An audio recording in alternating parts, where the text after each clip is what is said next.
तो hello friends, आप सभी का वेलकम है। तो आज हम लोग मध्यकालीन इतिहास बिहार का हम लोग शुरू करने वाले घटना चक्र का जो कि हम लोग का सीरीज चल रहा है, वो आप लोग का अगर इसी तरह से प्यार बना रहे और आप लोग पूरा सपोर्ट कीजिए। वीडियो आप लोग को पूरा देखना है, कमेंट बॉक्स में कमेंट करना है कि कैसा लग रहा है। ठीक है, बहुत से लोगों का ये था कहना कि मतलब इसका ऑब्जेक्टिव क्वेश्चन कराया जाए या फिर नहीं, क्योंकि ये ऑब्जेक्टिव की तरह ही है। लेकिन आप लोग अगर बोलिए तो ऑब्जेक्टिव क्वेश्चन का भी इंतजाम कर दिया जाएगा। लेकिन उससे पहले आप लोग का सपोर्ट का ज़रूरत है। आप लोग सपोर्ट बिल्कुल भी नहीं कर रहे, एकदम नहीं कर रहे। आप लोग सपोर्ट कीजिए, उसके लिए आप लोग को वीडियो पूरा देखना है लगभग। ठीक है, अगर आप लोग के पास टाइम उतना नहीं है तो क्या कीजिए, वीडियो स्पीड कर लीजिए। लेकिन पूरा वीडियो देखिएगा तब ना मेरा भी वीडियो बनाने का कुछ ना कुछ उद्देश्य होता है, फ़ायदा हो जाएगा। यहाँ पे देखते हैं आप लोग 2 मिनट 3 मिनट देख के वीडियो छोड़ देते हैं। ठीक है, तो टाइम लगता है थोड़ा सा इसको तैयार करने में, तो आप लोग सपोर्ट करें। तो इसी तरह से हम लोग का सीरीज चलता रहेगा।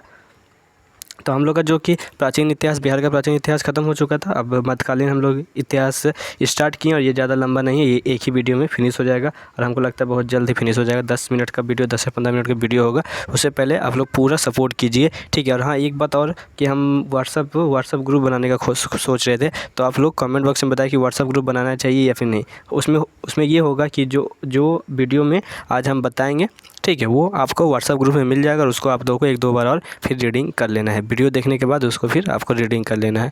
ठीक है, तो इसलिए व्हाट्सअप ग्रुप बनाने का यही उद्देश्य है सिर्फ, ताकि आप लोग को ज़्यादा से ज़्यादा फ़ायदा हो सके। और उसमें क्वेश्चन सीरीज़ भी कराया जाएगा। टाइम के अनुसार क्वेश्चन आपको 10 से 20 क्वेश्चन दिया जाएगा डेली का।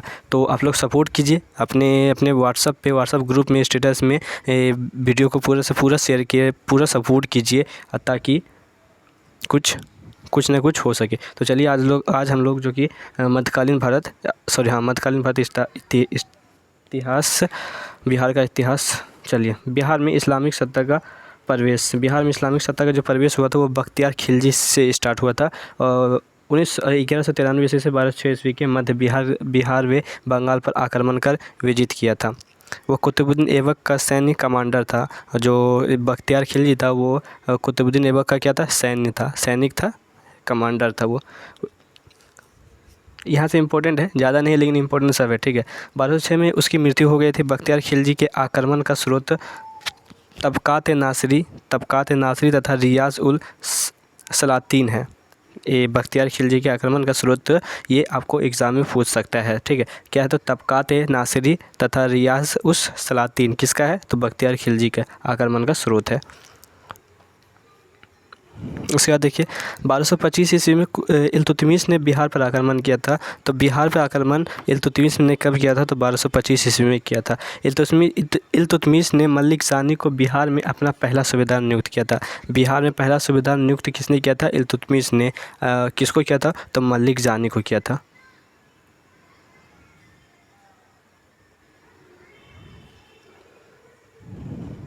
उसके बाद है आपका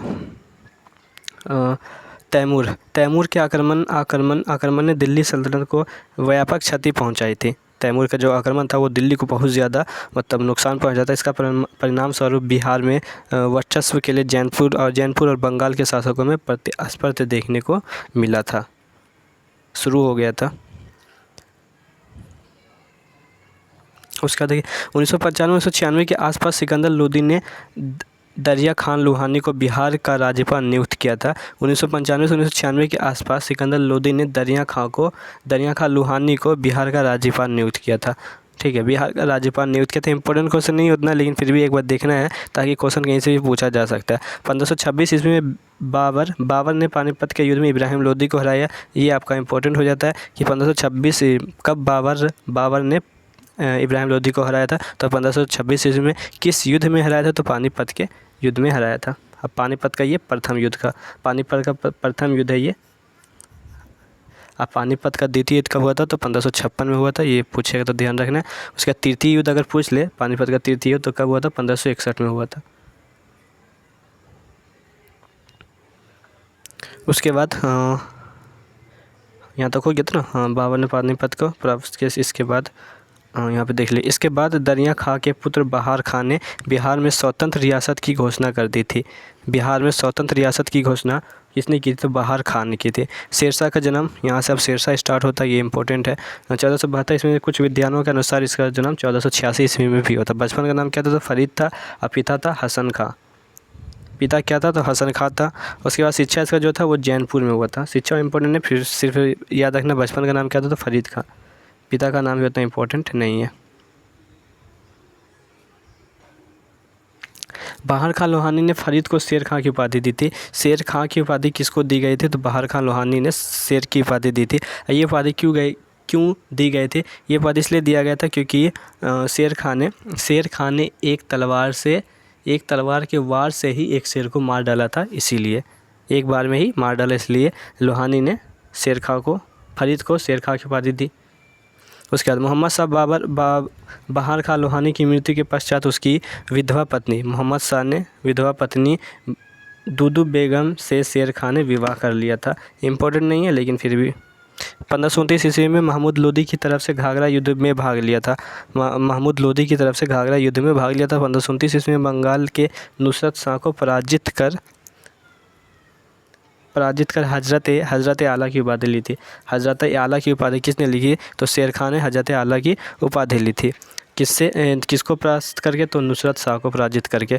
1530 ईस्वी में लॉर्ड मलिक चुनार के फौजदार ताज खां की विधवा से विवाह किया था। मतलब ये जितना जहाँ भी देखता था विधवा से उससे विवाह करके अपना वहाँ का साम्राज्य अपने हक में कर लेता था।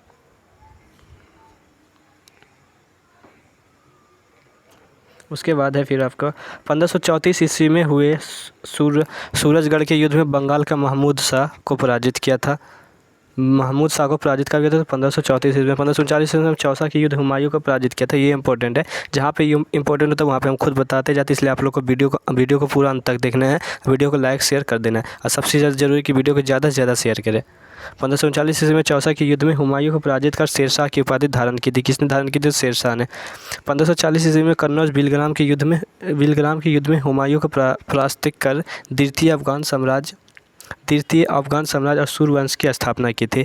1540 में कन्नौज बिलग्राम के युद्ध में हुमायूं को परास्त कर द्वितीय अफगान साम्राज्य और सूर्यवंश की स्थापना की थी। तो पूछ सकते हैं यहाँ पे द्वितीय अफगान साम्राज्य की स्थापना किसने की थी, ठीक है, और सूर्यवंश की इसके साथ सूर्यवंश की स्थापना किसने की, शेरशाह ने की थी। यहाँ पे दोनों में से कोई एक क्वेश्चन हो सकता है पूछ ले।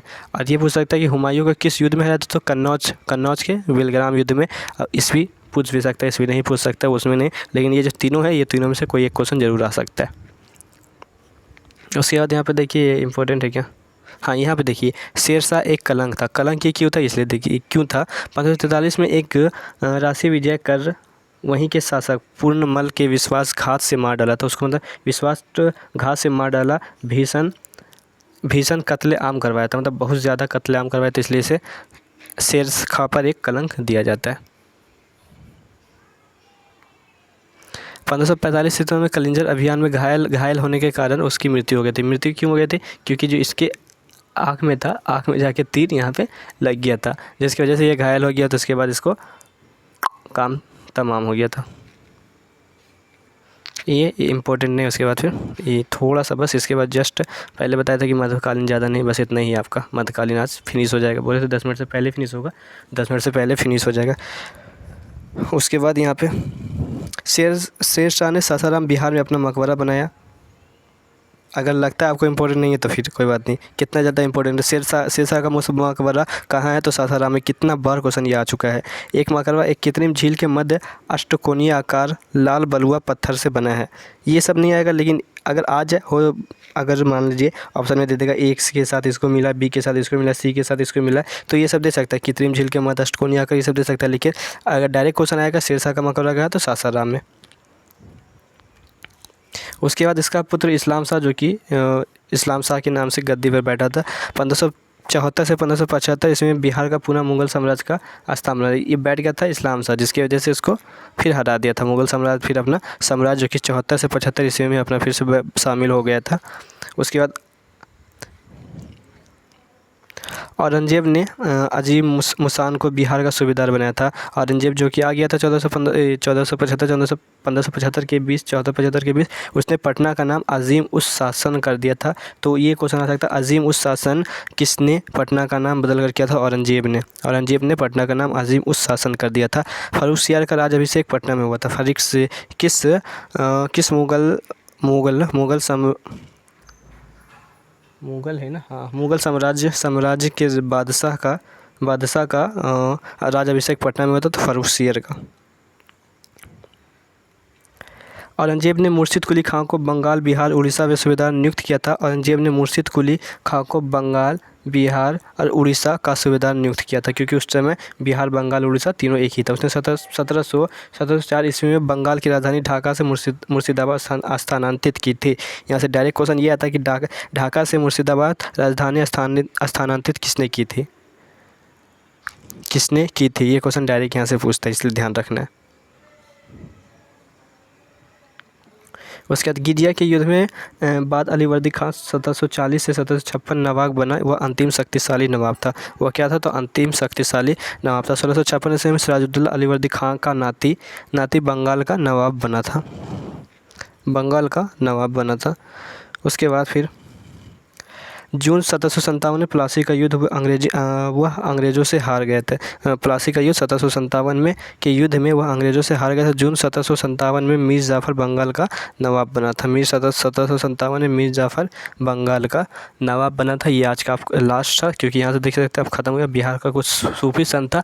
सूफी संत वही है जो कि अभी पीछे हम लोग देखे, वही सूफी संत आएगा। तो ये आपका जो कि बिहार का मध्यकालीन इतिहास फिनिश हो चुका है, और कल से स्टार्ट हो जाएगा बिहार का आधुनिक इतिहास। तो उससे पहले आप लोग वीडियो शेयर नहीं करें तो प्लीज़ वीडियो को शेयर करें, चैनल को सब्सक्राइब करके लाइक करके आराम से एक बार सो जाए। और कमेंट बॉक्स में एक कमेंट कर देना है कि व्हाट्सअप ग्रुप बनाया जाए या फिर नहीं। ठीक है, व्हाट्सअप ग्रुप बनेगा, जैसे जैसे लिंक आपको दे दिया जाएगा, सभी लोग जुड़ जाइएगा। तो इसी तरह से आज का हम लोग का सेशन समाप्त होता है। तो प्लीज़ वीडियो को लाइक करके शेयर सब्सक्राइब जरूर करके जाए। चलिए फिर मिलते हैं नेक्स्ट वीडियो में। धन्यवाद।